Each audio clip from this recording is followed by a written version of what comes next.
বিচার বিভাগ দেখবে না কে রাষ্ট্রের প্রেসিডেন্ট আর কে প্রধানমন্ত্রী। বাংলাদেশ আমাদের প্রিয় জন্মভূমি।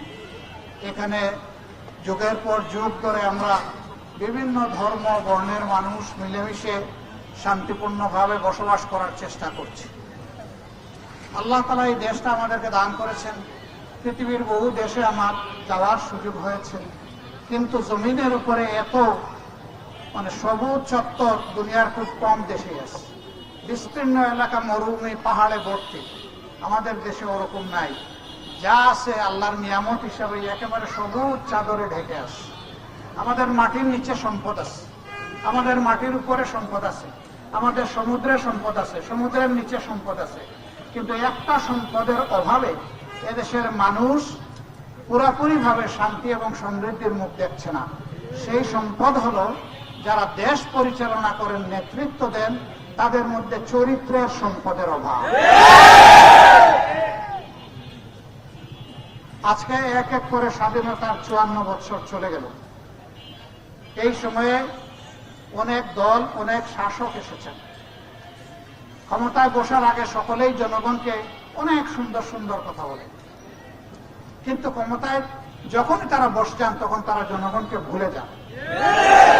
ক্ষমতায় যাওয়ার আগে বলেন আমি রাজনীতিকে জনসভা মনে করি আর জনসভাকে ইবাদত মনে করি, কিন্তু যখনই ক্ষমতায় গেলেন তখন ইবাদতটা জিহালতে পরিবর্তন হয়ে যায়। তারা ক্ষমতায় যাওয়ার আগে একেবারে দুধের মোহর দিয়ে বাসায় দেন সমাজকে, কিন্তু ক্ষমতায় যখন যান তখন তারা জনগণের পকেটে হাত দেন। গরিব ধনী কোনো বাস বিচার নাই, সবার পকেট কাটেন। তারা সবার পকেট কাটেন, লুটতরাজ করেন, ব্যাংক লুটতরাজ করেন, ফিনান্সিয়াল সেক্টর লুটতরাজ করেন, ব্যবসা বাণিজ্যে চাঁদাবাজি করেন, সব করে দেশকে একটা অস্বস্তিকর পরিবেশের দিকে ঠেলে দেন। লুটের টাকা যেহেতু হারাম টাকা, যেহেতু অবৈধ ইনকাম, তাই দেশে এটা রাখার সাহস করে না, তখন এটা বিদেশে পাচার করে দেয়। গরিব মানুষের টাকা যারা বিদেশে পাচার করে এবং এইভাবে জনগণের সাথে বুকা প্রতারণা করে, যারা জাল জালিয়াতি করে অপরাধ করে, তারা আসলে মাফ করবেন, এরা আমাদের দেশে যে সমস্ত ভাই বোনেরা পেটের তাগিদে ভিক্ষা করেন তাদের চাইতেও নিম্ন স্তরের প্রাণী। ভিক্ষা যদি কেউ পেটের জ্বালা মিটানোর জন্য করে, এটা হারাম নয়। আল্লাহর বিধানে এটাকে হালাল রাখা হয়েছে এবং সম্পদশালীদেরকে উৎসাহিত করা হয়েছে যারা গরিব তাদের দিকে সদয় দৃষ্টিতে দেখার জন্য, সদয় হাত বাড়ানোর জন্য। কিন্তু যারা নিজেদের হাত অন্যের পকেটে ঢুকাই দেয়, এটাকে আল্লাহ হারাম ঘোষণা করেছে। আমরা একটা দুর্নীতিমুক্ত বাংলাদেশ চাই। আপনারা সবাই চান? দুর্নীতি নেই কোথায়? ঘর থেকে বের হলেই দুর্নীতি শুরু হয়ে যায়। আপনি যেখানে যাবেন সেখানে দুর্নীতি, সেখানেই চাঁদাবাজি, মানুষ অতিষ্ঠ। এই জেলায় একেবারেই মানুষ এখন হাঁসফাঁস করছে। আমরা এই যন্ত্রণা থেকে দেখতে চাই যে আমাদের জাতি অচিরেই মুক্তি পাবে ইনশাআল্লাহ। আমরা দুর্নীতির বিরুদ্ধে যুদ্ধ ঘোষণা করেছি। এই দুর্নীতি সমাজটাকে নির্মূল না হওয়া পর্যন্ত আমাদেরকে কেউ থামাতে পারবে না ইনশাআল্লাহ। আমাদের এই যাত্রা অব্যাহত থাকবে আমরা এরপরে বলেছি বাংলাদেশের গ্রাম থেকে শুরু করে সুপ্রিম কোর্ট, কোথাও মানুষের জন্য এখন ন্যায় বিচার অবশিষ্ট নেই। আমরা বলেছি ইনশাআল্লাহ আগামীতে কোরআন এবং সুন্নাহর ভিত্তিতে সমস্ত দল, ধর্ম, জাতি, বর্ণ নির্বিশেষে সমস্ত মানুষের জন্য ন্যায় বিচার বা সামাজিক সুবিচার নিশ্চিত করা হবে ইনশাআল্লাহ। বিচার বিভাগ দেখবে না কে রাষ্ট্রের প্রেসিডেন্ট আর কে প্রধানমন্ত্রী। অপরাধ যিনি করবেন তার অপরাধের শাস্তি তাকে বহন করতে হবে। বাট বর্তমান সমাজ ব্যবস্থা এটি নেই। সমাজ মুখের দিকে তাকাইয়া বিচার করে, টাকার বান্ডিলের দিকে তাকাইয়া বিচার করে। সবাই না হলেও বেশিরভাগ ক্ষেত্রে আমাদের বিচার ব্যবস্থা একেবারে পচে গিয়েছে।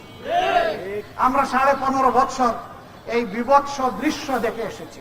বলবেন এখন কি সবাই বন্ধ করে দিয়ে ফিরিস্তা হয়ে গেছে? না, এখন শুনি যে ক্ষেত্র বিশেষে রেট নাকি আরো বাড়াই গেছে। আমরা আপনাদেরকে আশ্বস্ত করতে চাই, রাষ্ট্রের সকল নাগরিক তার যোগ্যতা অনুযায়ী রাষ্ট্রের সেবা করবেন, চাকরি করবেন, ব্যবসা করবেন, উদ্যোক্তা হবেন, কিন্তু কারো দ্বারা অন্য কারো হক নষ্ট করতে দেওয়া হবে না ইনশাআল্লাহ। যার হক তার হাতে ফিরিয়ে দিতেই হবে। তিনি যে পর্যায়ের মানুষই হন তাকে জবাবদিহিতার আওতায় আনা হবে।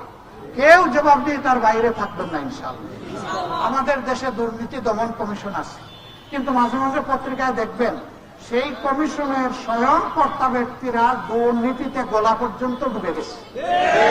ওরে বাবা, শস্যের মধ্যেই যদি ভূত থাকে তাহলে ভূত তাড়াবে টাকা, এখানেই তো ভূত।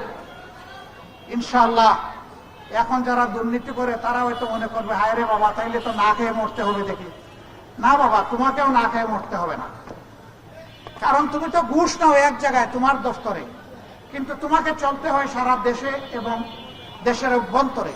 তুমি যে আরো 10টা দপ্তরে যাও সেখানে কিন্তু তোমাকে ঘুষ দিতে হয়।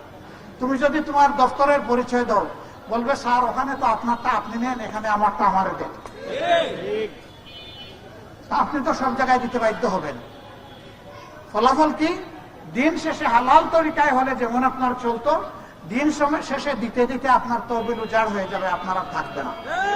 তাহলে কেন এই হারামের বোঝা আপনি বহন করবেন? রাষ্ট্র আপনাকে এমন ভাবে সম্মানিত করবে যে আপনি যে চাকরিটা করবেন আপনার যোগ্যতা অনুযায়ী আপনাকে আপনার পাওনা সম্মানের সাথে হাতে তুলে দেওয়া হবে সেই যোগ্যতা মাফিক। অতএব আপনি সম্মানের সাথে আপনার পরিবার পরিজন নিয়ে সম্মানে বসবাস করবেন। কিন্তু আপনি যখন চুরি চামারি করবেন তখন সামনে লোকজন আপনাকে বড় মাপের উচ্চ সুরে সালাম দিবে, একটু আড়ালে গেলে বলবে লোকটা বড়ই খারাপ, বদের হাড্ডি, আকন্ত দুর্নীতিবাজ। তা আপনার লাভটা কি হলো? বরঞ্চ আপনার সামনে এসে আপনাকে কুর্নিশ আর সালাম করুক আর না করুক, যদি আপনার অ্যাবসেন্সে বলে যে না এই লোকটা দেশের জন্য একটা নিয়ামত, একটা সম্পদ, আপনি তাইলে আসল নাগরিক, আপনি এই দেশের সত্যিকারের দেশপ্রেমিক নাগরিক।